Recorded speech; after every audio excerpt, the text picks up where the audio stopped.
Hey everybody, welcome to Cooking Down Memory Lane with Ranch 99, where I'm going to show you LuRou. This is a minced braised pork that's commonly found in Taiwan, something my mom taught me how to make with her own twists and turns. It's something I'm very fond of. Had it growing up.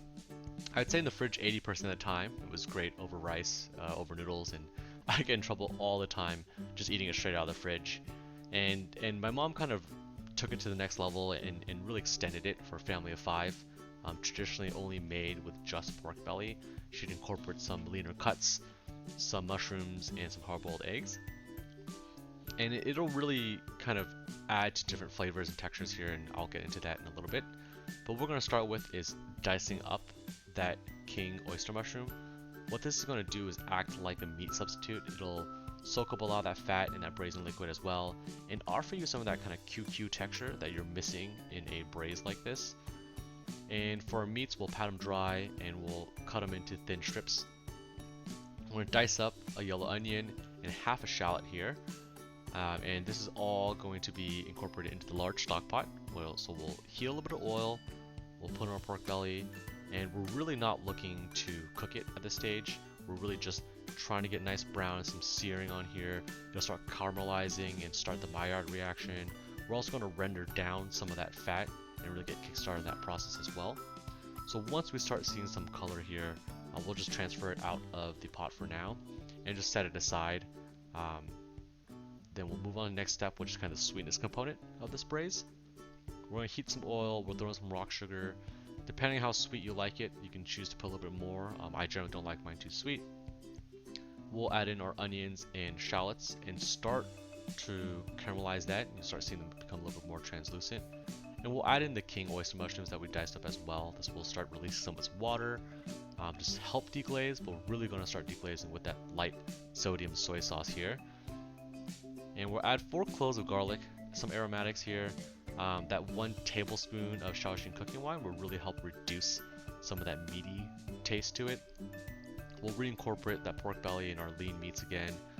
And at this point, after we get it all well mixed together, we'll add in half a cup of that dark soy sauce. And what that's really going to do is give you that nice, rich, deep brown braising color that you look for in a nice braise like this. We'll pop in that spice bag, which will add a little bit more aromatics as well, and just cover everything with water.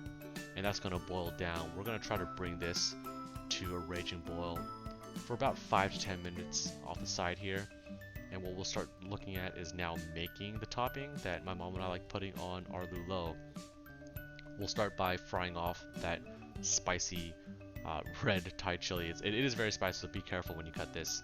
We'll get the oil all spicy and the well drained and chopped sour mustard greens. We're going to toss it in there and give it a quick toss. Make sure it's cooking through, it's getting dry, and this is going to offer some spicy sourness that will really cut through some of that fat. You'll see here we had this boiling off to the side. We're going to add the mushrooms and the egg here, and then reduce it to a relatively hard simmer. And we're going to let that go for 2 to 3 hours until you see this nice, beautiful braise come together. So everything's a nice, rich, deep brown. The eggs have taken on some color. You'll see a garlic there that I'll fight over. It's nice and mushy, very aromatic, but you get none of the bite from the garlic at this point. And this is what LuRou is going to look like. And specifically, you'll usually see it as LuRou fan, but I just call it LuRou because it goes great with everything. And here you'll see, as a bonus, you can get this noodle at Ranch 99 as well. It goes great with a noodle. And here's some lunch boxes that we'll normally find, where my mom would send us off to school with. And I really hope you guys enjoy, and do let me know if you make this.